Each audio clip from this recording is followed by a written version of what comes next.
success for me is, am I living my life according to these top core values? Yeah. So every decision that I make, am I going to speak for this company? Am I going to work with this client? Am I going to date this guy? Am I going to do this? It's all, I just line it up. Does it line up with my core values? No, not going to do it. Yes, full throttle. So it's giving that clarity that I never had before. That's success. That is success.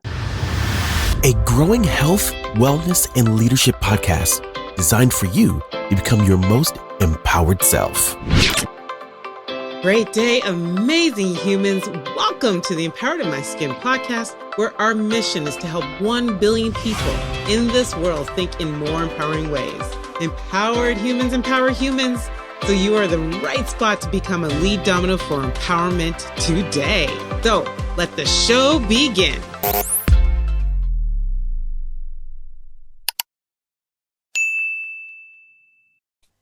Great day, amazing humans. Yes, welcome to the next episode of Empowered in My Skin. And oh my gosh, our guest today is an award-winning international speaker, author, and educator who has spent the past 3 decades empowering women to embrace their identities and play a bigger role in life through soulful leadership, conscious communication, and exceptional confidence. She was honored as top inspirational speaker by Speaker Slam in 2021. Recognized as one of the top 20 disruptors, I love that word, of 2022 by Disruptor magazine. Named the Woman of the Year by Soulful Image magazine in 2019, and awarded Speaker of the Year by Dynamo Speaking.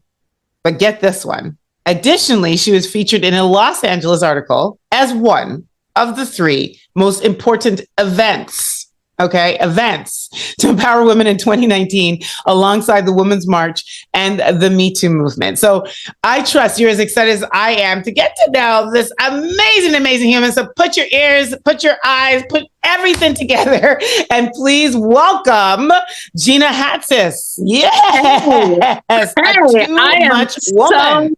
So hyped to be here. Thank you for having me. This is going to be a blast. I love it. I didn't want to have too much B-roll with you because I just wanted to kind of get into the excitement. So let's go. As with every single episode, I ask this top question, which is, what is the most empowering thought you've had of the day so far?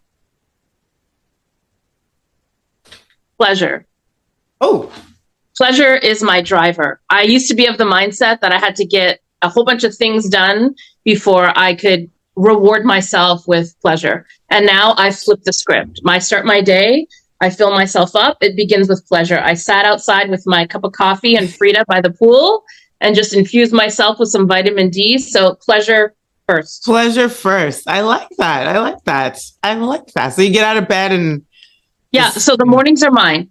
Mornings are mine. I don't give to anybody else until I'm full. So I've really put a lot of effort this year in making it top heavy. So I start the morning with me. I don't do my to-do list and get everything done. Yeah. So that's a huge priority for me now. I actually do believe that that's been my practice for a really, really long time. I think that I don't leave my house until I tell my day what kind of day I'm going to have. So that when people meet, right. So you're boss to you. Let me just tell you, day, what kind of day this is going to be. And it's going to be pretty freaking awesome and phenomenal. Yeah. And everything that passes by me is going to be better because it did. Like, a lot of people don't do that. So I love that. I love that's your practice. Okay. So I have to ask you, I'm going to go right off the gate because I think that might help us sort of anchor on your story. But you did talk about, as we prepared for this, we do ask, do you have an empowering story that you would like to share? And you did mention that the cancellation of your global tour in 2020 collided with the end of a 25-year marriage and onset of early menopause, which we don't talk about a lot, but a lot of women are getting a lot more bold and vocal about that. And it brought you to your knees and tested every lesson, tool, and tip that you had spent decades teaching. Let's start there. What happened? Yeah. Oh, let's start there. Let's start in hell, and we can only work up. So I identify as a too much woman, and that means so many things. I'm sure we'll get into it, but one of the things that I know for sure is I'm an all-in kind of girl. So I make contracts with the universe repeatedly. And my contract is that I want to be used fully. I don't want to come to the end of my life and feel like there's some juice left in the squeeze. So I'm like, bring it. And so the universe does. It delivered. In 2020, I was in the second year of my tour. I was in Europe, in Prague, just traveling to Paris. I had a full year booked out, landing in Australia, all the tickets sold, venues sold. I mean, I was flying high. I was at the top of my game. Of course, the pandemic hit. So I said, well, I'm going to go back to Toronto until this thing blows over in a couple weeks, right? And as we all know, nothing blew over. So not only was it the loss of, my tour, my work, my money, because I'm a speaker, it was the end of a marriage. And at the same time, I was having all of these physical symptoms, which I thought was just stress.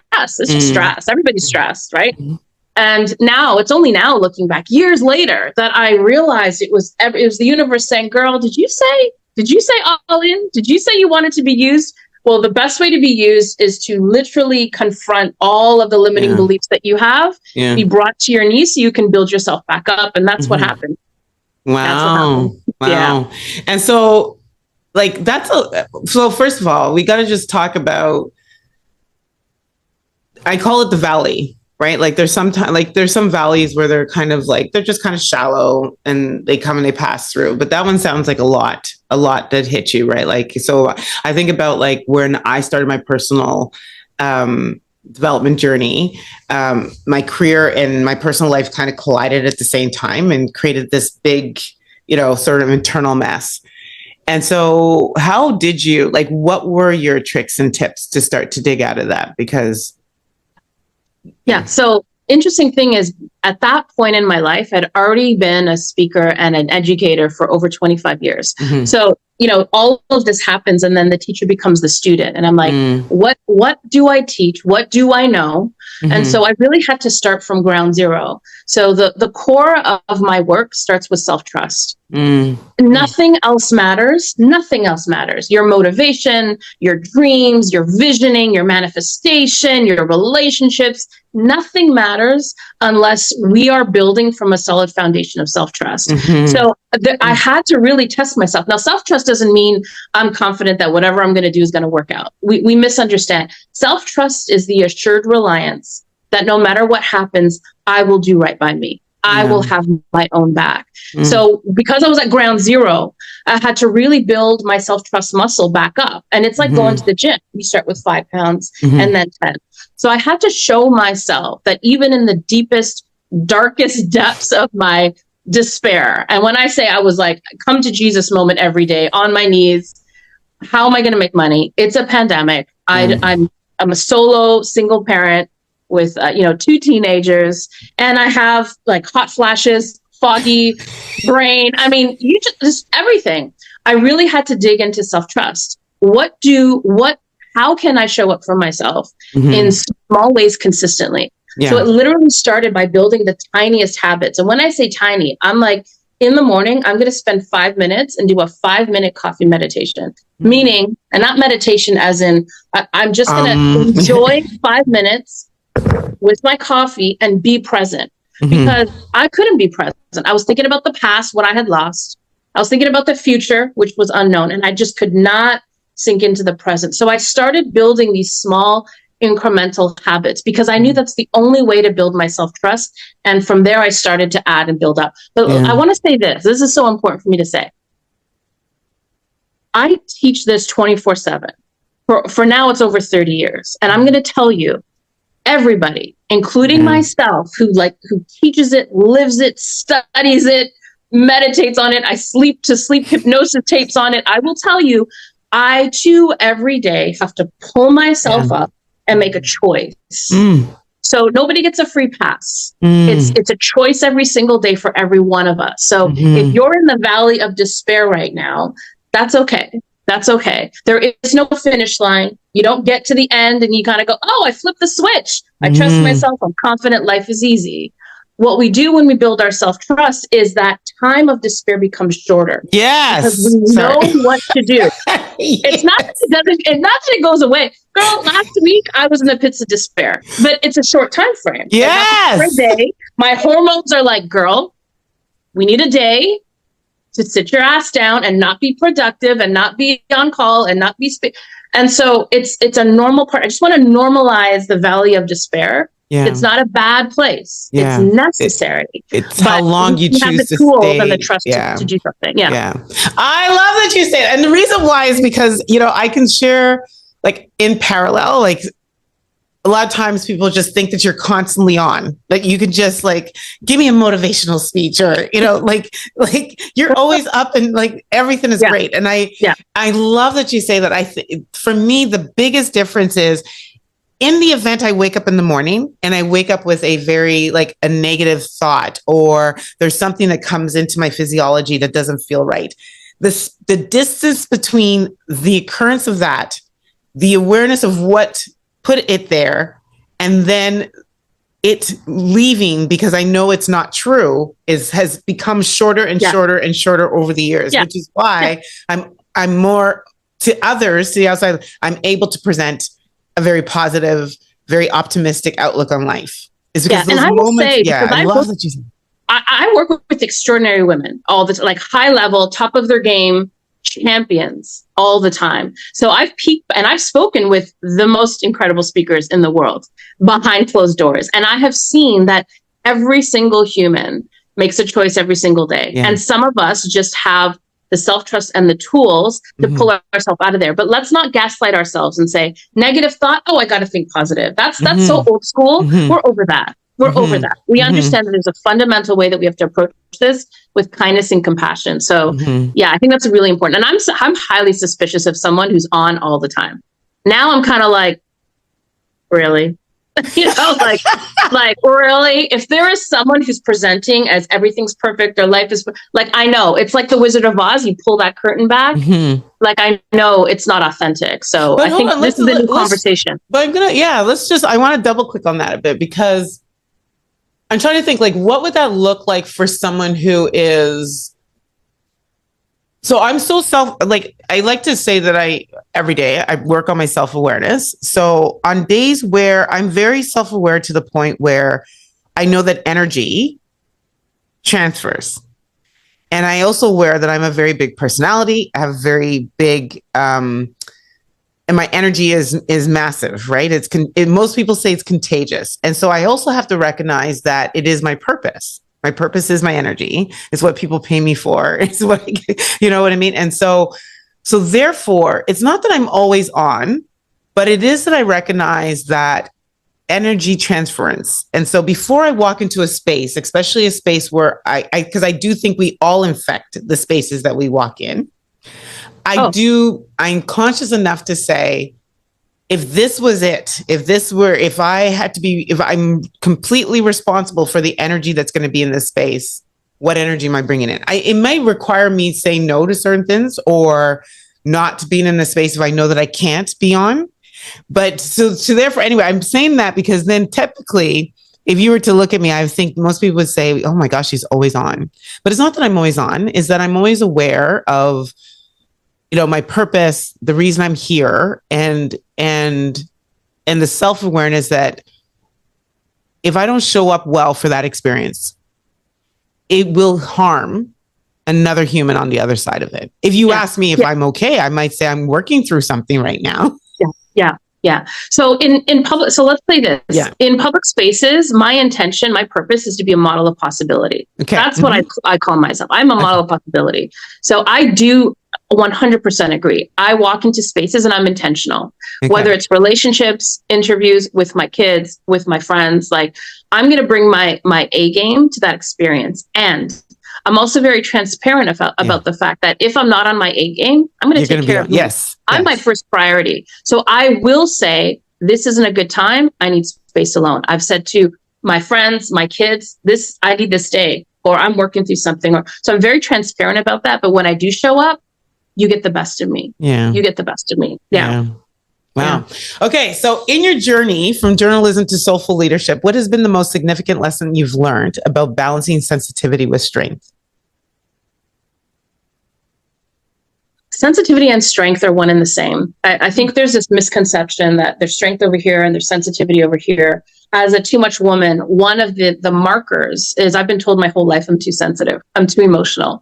And that's been reflected to me as something I have to work on because it's a tough world and you better like man up. And I believed that story. I believed it for a long time. And as a speaker, a woman speaker, a young woman speaker, I started in my 20s in a very male dominated industry. The speaker industry is still male dominated, mostly middle-aged white men. I felt for the longest time that I had to man up, toughen up in order to be regarded as someone who can be respected. That's all bullshit. That's all bullshit. So what I have learned in the process is that my sensitivity is my strength. And what I know is that my sensitivity connects me to my intuition. It connects me to my client. It connects me to the energy in the room. I mean, I can walk into a room and I know where people are at. And that is my superpower. And so so to answer your question, it is one and the same for me. Yeah. I use my sensitivity as my strength. I love that. I love that. So let's talk about vulnerability then, because I think to me right away, I think vulnerability is a superpower. But I still think that not many people believe that, right? Yeah. So what are your thoughts on vulnerability, especially in like the workplace and corporate? I think vulnerability is a superpower when it's used with intention and sincerity. I think a lot of people in the social media spaces use vulnerability almost as a tactic to be attention authentic. Okay. Like, let me show you how like difficult this is for me right now, and then let me also show you how to feel better. Like it's used as a strategy and a tactic sometimes, and I think it's become a buzzword. So people are leveraging that. The way that I see vulnerability as powerful is, especially as someone who's forward facing, we're all in leadership roles, whether you're a stay-at-home mom or you work in a business or you're an entrepreneur. We all are leading because we're, as you said, our energy is influencing other people. But the way I see vulnerability as powerful is when we're on the other side of the bridge. So I share vulnerability when I say, hey, I've been here and this is how I've worked through it or am working through it. As opposed to I'm in this hellish space right now. And then, what am I doing with that? Where am I going with that? So I like to look at vulnerability as a way to connect people, to build trust with people, but also in a very sincere way. So it's not manipulative, which I know is not answering your question, but I think it is. I think it is. And I think what I heard from you is, and I could be like, so this is what I believe I've heard from you is how you leverage vulnerability would be evident once you've learned the lesson. Is that fair? Yeah, I speak on my vulnerability from what I call the other side of the bridge. Yes. Yeah. Yeah. So once you've learned what you were supposed to learn from that experience. Yeah. And sometimes it's not a full learning because sometimes that can take years, decades. So, but it's perspective. It's like, wow, I really went through this I am going through this really difficult time. Here's what I'm learning in this process, as opposed to look at this difficult thing. Because, the intention of vulnerability is to form connection. Yeah. And so are we forming it authentically because we just want to like bleed on social media, or we just want like people to feel bad for us, or are we doing it to show people, to demonstrate to people that, there is a part of me that I want to show you. I'm serving it on a platter. And so you can show me in exchange. And so I think it has to be authentic and sincere. And as a speaker, what has been like, can you take me through an experience that you've had as a speaker that was extremely uncomfortable and difficult in the moment, but you knew that it was necessary for you to do? Do you have? Yeah. So I was a speaker for 25 years. Somebody tapped me on the shoulder and say, "Hey, there's this competition here in Toronto. There's somebody dropped out and they need someone to fill in a spot next week. Could you do it?" And I was like, I don't have time. Like, I've got work. This is ridiculous. Fine, I'll do it. The next thing I know, I'm competing, and I thought Speaker Slam was like this, like 20 people in a bar. I didn't know what it was. I didn't really think it through. So it was the first time as a speaker when I wrote a speech for myself. Normally a speaker writes for the intended audience. What's the outcome? What do you want them to take away? but I thought this was just some cute little competition. And I remember saying to one of the owners, I'm going to say something, nobody's going to get it because too much woman is my experience. But working with women for 25 years, they always tell me I'm not enough. They never say I'm too much. So I said, nobody's going to get it, but I'm going to do this for me. And I delivered the speech. And because I won the contest, they put my speech on social media and it went viral to 50 million overnight. The lesson there was, and once it was exposed, I was like, oh my God, had I known, I might have told a very different story. Like, wait, I'm talking about like some very personal stuff that I have not told the world. Like it was overwhelming for me. So what I had to trust in that moment is that the 50 million people were people who said, I see myself in you. I see myself in your story. And that's healing for me. And I had to get over that hump. I had to really let that go. Yeah. Wow. What's the lesson that you're still learning? We're going to get to the Too Much Woman movement next, but as a communicator and such on a global stage, what's the one lesson that you're still learning in that space about how to communicate to others in a way that it resonates? Yeah. So two things. Communication, we think it's about what to say. So 90% of the people that reach out to me say, what do I say to my boss, my husband, my son? What do I say to my best friend? And so the words really are only about 13% of our communication. So what I'm really teaching people is how to energetically show up. And it's similar. Let's loop back to what you said before. Like you show up in these spaces and you are, I don't know, we call it high vibe, but it's more than just a vibration. It's how you're opening yourself, how you're showing up to the conversation. What is the intention? That intention flows through. So people are so focused on the words. 87% is really overall your body language, your tone, the energy that you bring. So that's really what I focus on that nobody else is talking about when it comes to communication. Yeah. Wow. You know what I love about you, and I love interviewing you, and I have to, because I could just, like, if you kept going, I'd still be leaning in. You're like, as a panel moderator, I love when people are not like, after some time, you're like, oh my God, can they just like close on so I have to, the next time I interview you, I will be much better because I'm like, oh, keep going with these stuff. I can keep going. I'm trying to keep. I know you love. I love the fact that you know, like you've formed your thought, and I'm done. I delivered. I dropped the mic. Move on. Next question. Okay, so the Too Much movement has resonated with many around the world, and so what do you believe actually are the key factors? Like how did it? First of all, how did it come to be? Yeah, and what has that been, that journey? Yeah, so literally it came to be that speaker competition. I actually wrote a completely different speech for that competition. It was called My Big Fat Greek Body because the theme was about being in your body. And I thought, I can easily write a really funny speech. But 3 days before the event, I had what I can only describe now as a hot flash. Okay. It wasn't a hot flash at the time, but it felt like that. It was like this. I was sitting on my bed preparing for a corporate talk, believe it or not. And I went to look at the speech I had written and I got this like wave of like, wait, I want to write something else. So I gave myself an hour. I was like, if you can rewrite the speech in an hour, fine, go ahead. And the Too Much Woman speech just came through me. And when I say came through me, it was the story of my life. It was so easy to tell. I've been told I'm too sensitive. I'm too bold. I'm too outrageous. I'm too loud. I'm too sexy. I'm too voluptuous.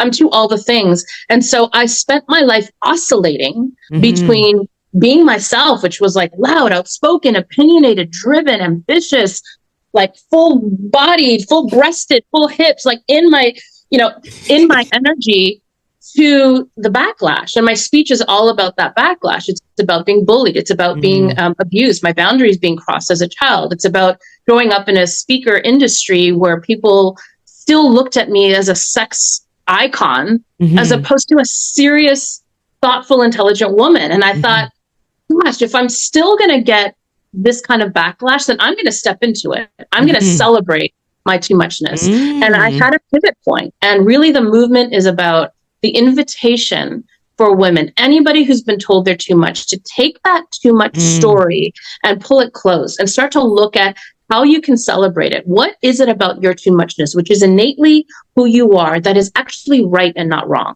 We have been sold a bill of goods as women that this is wrong, this is wrong, this is wrong, these are wrong, my mouth is like everything about me is wrong. And let's just take a moment and pause and hold hands together and look each other in the eye and say, tell me what is right about your too muchness. Tell me about how your sensitivity makes you a better friend, a better lover, a better mother, a better entrepreneur.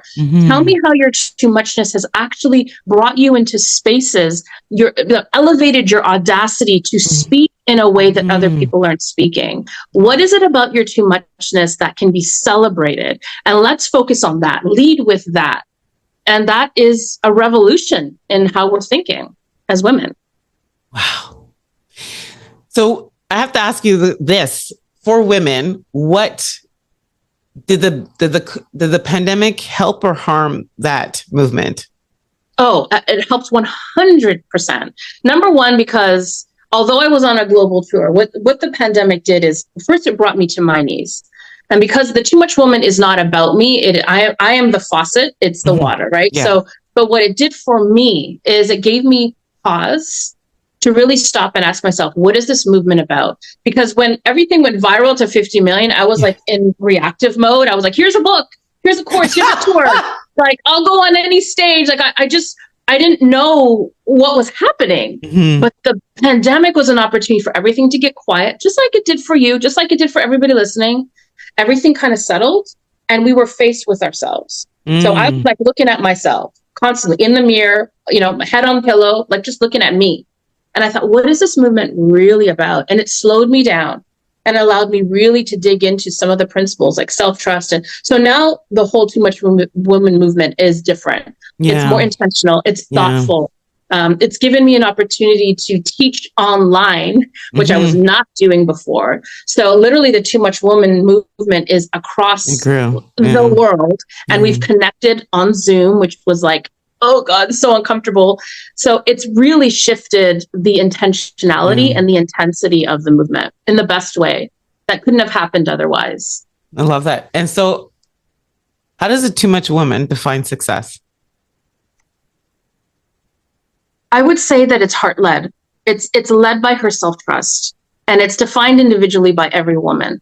So I know that I've had success if I have deepened my self-trust. If I've really let my intuition and my core values, what are most important to me, be my guiding light. So I do a lot of core values work with women, because most of us, if I were to ask you, what are the top 3 most important values to you?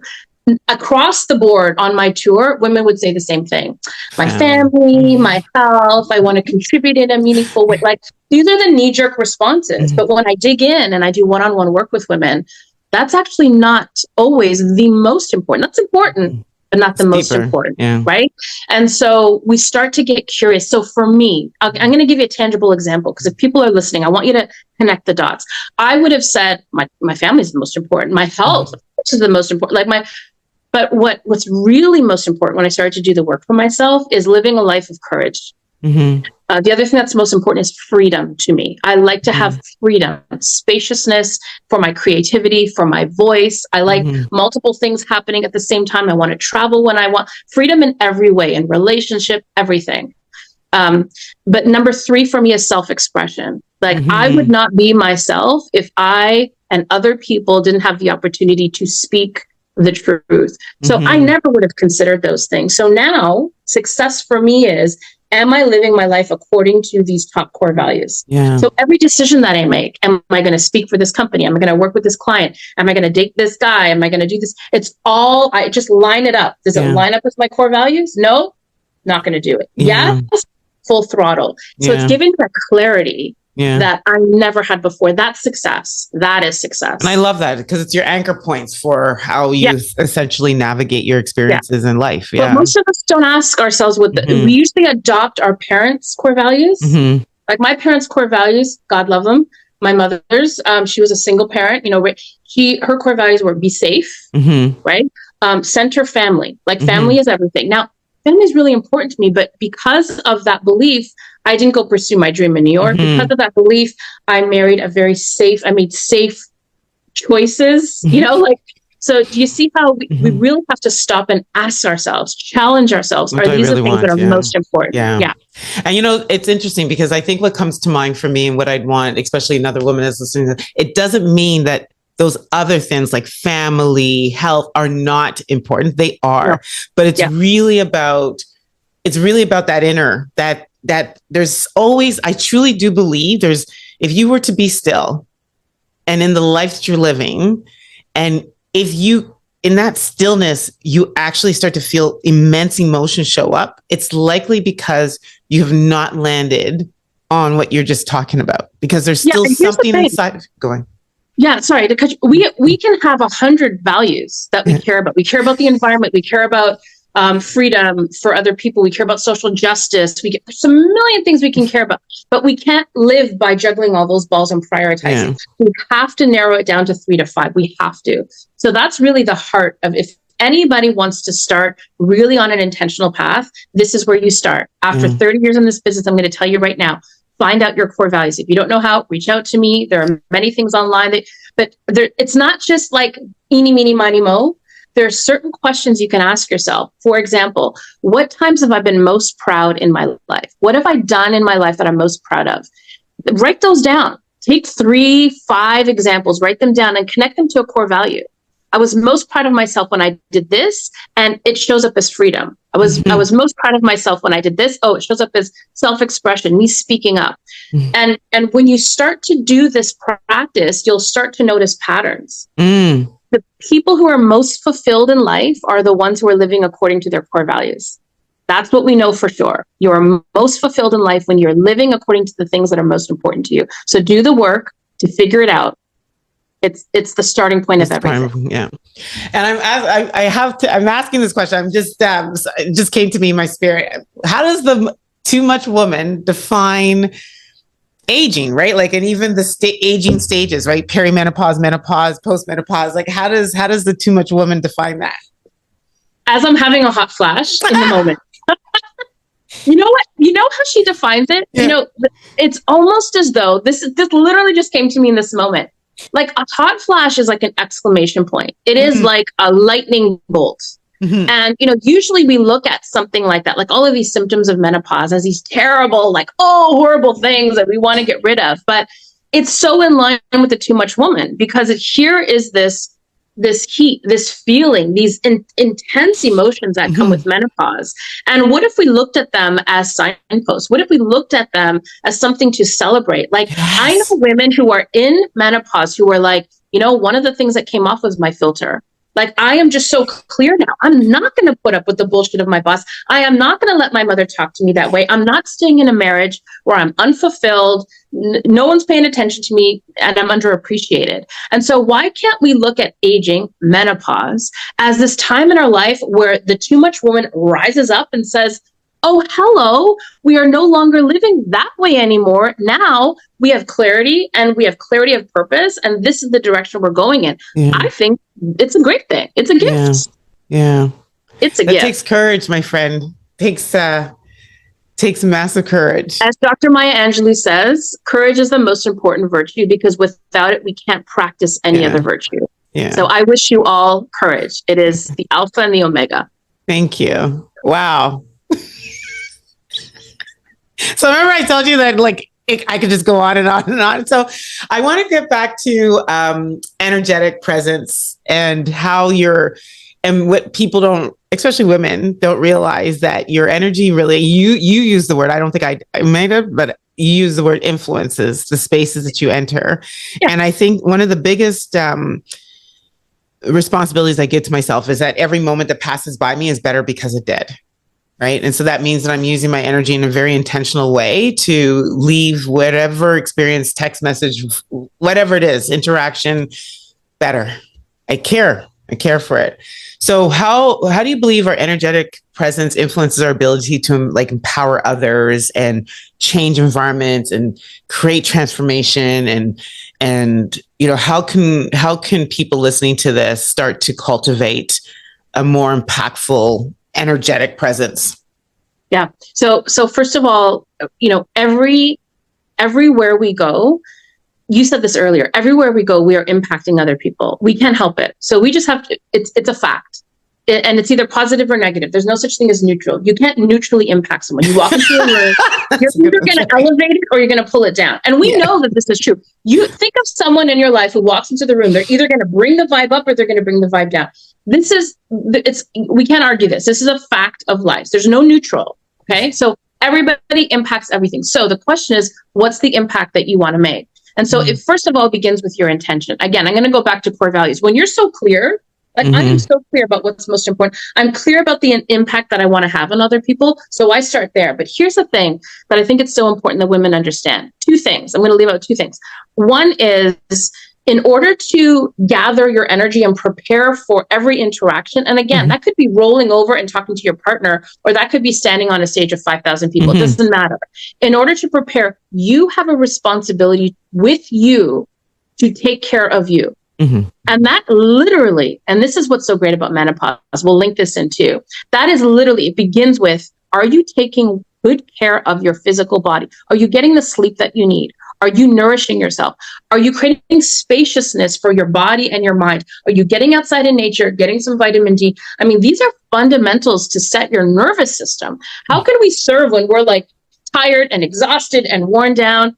And so we say, these are self-care practices. No, this is the fundamental basis of you serving and you impacting energetically, is you taking care of yourself. That's why my mornings are mine. They're sacred to me.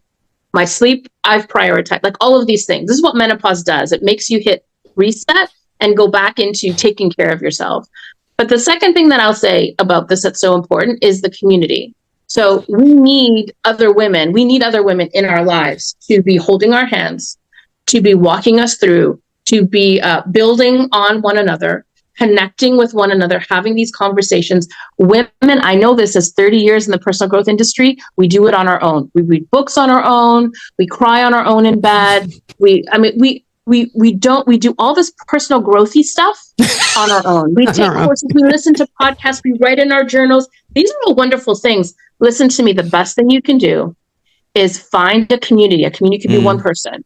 Find a community of someone who is either where you are on the path or a little bit ahead. Where you are, a little bit ahead. We need a community of people who are going to be models of possibility for us. We need. That's how you set your energy. Your energy is not just about like, Tony Robbins, gotta love him, but it's not just about like pumping yourself up in the moment. There is a deep knowing, a deep level of self-trust that comes from taking care of yourself and building community. And that's the building blocks to start. I love that. And I'm taking this, I'm stealing it. You might hear me say it one day, models of possibility. I actually like that. And I know we're live, but I just realized I plugged in my laptop, but not into the plug. Hold on. Go get it, girl. Go get it, girl. There we go. The worst thing would be, did I get it? I got it. Yes. We're bright again. Yes. Light. Let there be light. So I'm going to take you into Rapid Thrivers. When you think of someone who inspires you, who comes first to mind?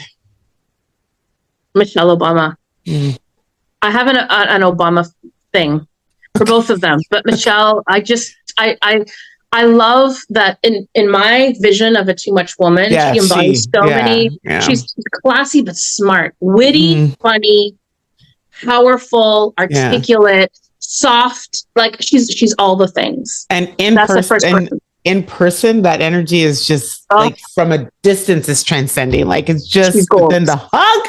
I got a Michelle Obama hug. Just gotta say, she's goals. Awesome. Love it. Daily activity. I think you kind of mentioned earlier, but daily activity that really helps you stay empowered. Dance. Always. Did you say dance? Dance. Oh yeah. Every single day I dance in my house. Anybody that knows me, that follows me, it's an integral part of my life. So I'm an old school girl. So I am constantly playing old school R&B, soul music. At my events, always music. Dance gets us out of our head. Right. Heart. It is. Yes. So for the people here who are like, I don't know how to make a playlist, start there. It is the best way. Your head is often getting in the way of your next up leveling. Get into your body. So dancing, moving, in some way, dance is massive, massive for me. Yeah, I agree. A book that has helped you with your empowerment journey. My book, writing it, like not reading it, but writing it, like literally my book, like, and the book that I'm writing right now, like it's the biggest personal growth is to write a book.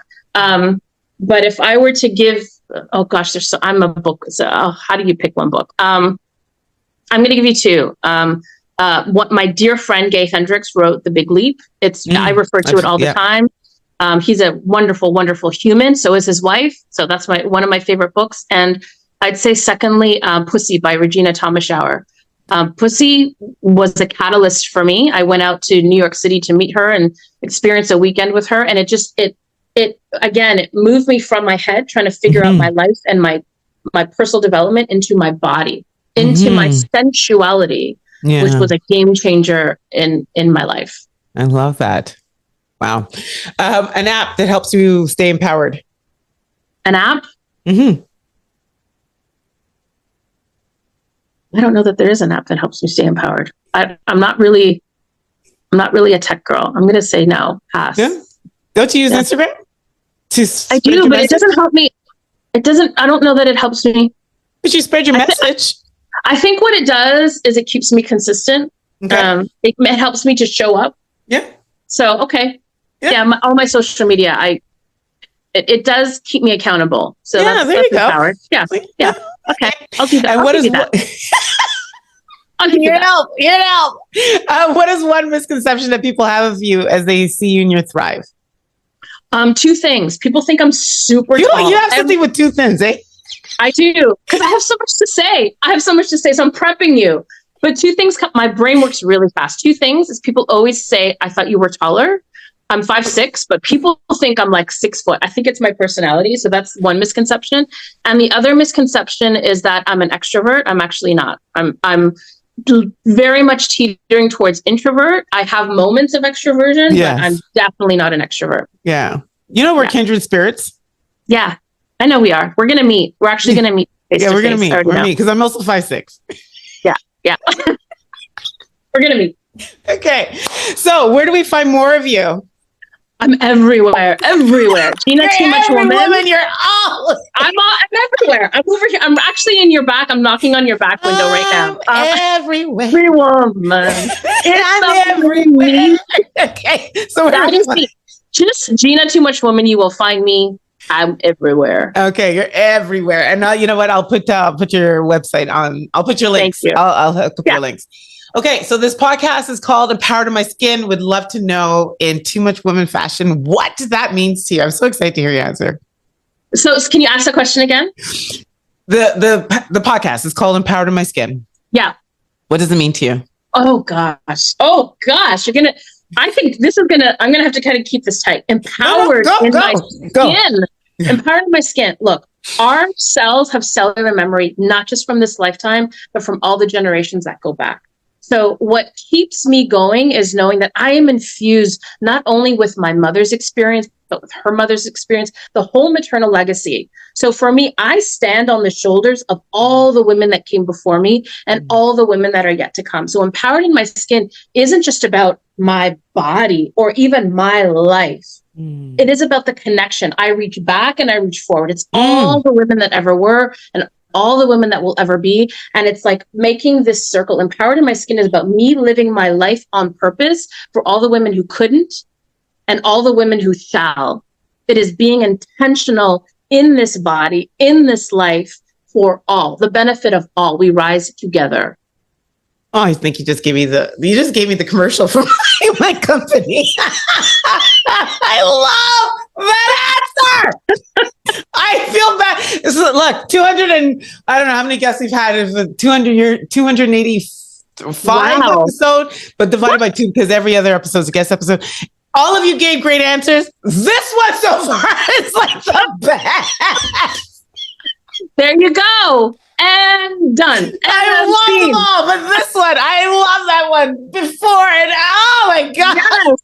Can't you feel it though? Don't you feel it? I do. This is not about you alone. Yeah. And it gives me strength. It's not just about me. It is bigger than me. And it's not just about, it's bigger than me and today. It is the women who have all come, we stand on their shoulders, and all the women, I have a daughter who's 18 years old. I have a son too, right? But it's everyone who is yet to come. Like this life is ours. Yeah, it is. So make yourself and everyone proud. I love that. You know so here's what I always love leaving an experience, because I do always say to, like, especially if I'm speaking an experience, before I start speaking, I say, do me a favor, do not leave the same. Otherwise you wasted your time. 100%. There's got to be something that shifts, right? And so for me, the shift, there was many shifts. I didn't know that this is good. I think for me, it's like, you just made me realize there are people not even born yet that require me to be a little more much, or to be in my much. You get what I'm saying? Yeah. And they're calling you from the other side, because listen, your ripple, everybody that's listening, your ripple touches so many people, and that reverberates not just in today's time, it's going to reverberate forever. Yeah. Isn't that incredible? That is incredible. And you know, when you went back to like what your core values are, for me, it's that I don't want to get to the gates of heaven and God has this list that says, yo, dude, like, there are all these things you're supposed to do. And it's like, you're not baked. You're not fully baked. What are you doing here? I have a schedule. I want to say, yo, dude, like, I like, this is what I signed to your life. But man, you gave me, you know what I mean? Like, you kicked it out. Grand slam. You like grand slam that shot. Right? That's what too much woman does. Yeah. She doesn't eat delicately. She like goes in there and she eats life. She feasts on life. It's grit. Yeah. Wow. Anyway, I didn't know that this is what I was getting today. My name means gift, gift from God, but you gifted my life today. And I know that many that are listening, we are going to promote the heck out of this episode because it's so good. Thank you. And thank you for being too much, actually. Yeah. That is probably the very best compliment that anybody could give me. So thank you for saying that. I really do appreciate that. And I'll tell you why, because it gives me permission to do the same. That's it. Now I'm getting emotional. That's literally the reason I breathe. It's the reason I breathe. So thank you for saying that. Sometimes you just need to see it. Yeah. Yeah. Model possibility. You are that and much more. So to everyone that's listening or watching, this is Sally, where I have to say, we're out. Bye-bye. That was so fun. And we probably could have done another hour. There you have it. I trust that you're feeling more empowered in your skin. And as the late Dr. Maya Angelou says, when you get, you give, when you learn, you teach. So it would mean so much for us at EIMS if you share this episode and tag us, or teach an insight that you learned from today's episode on your socials and tag us. And remember to go over onto iTunes and leave us a review, or follow us on socials at Empowered in My Skin. But most importantly, don't forget to subscribe so you never miss an episode.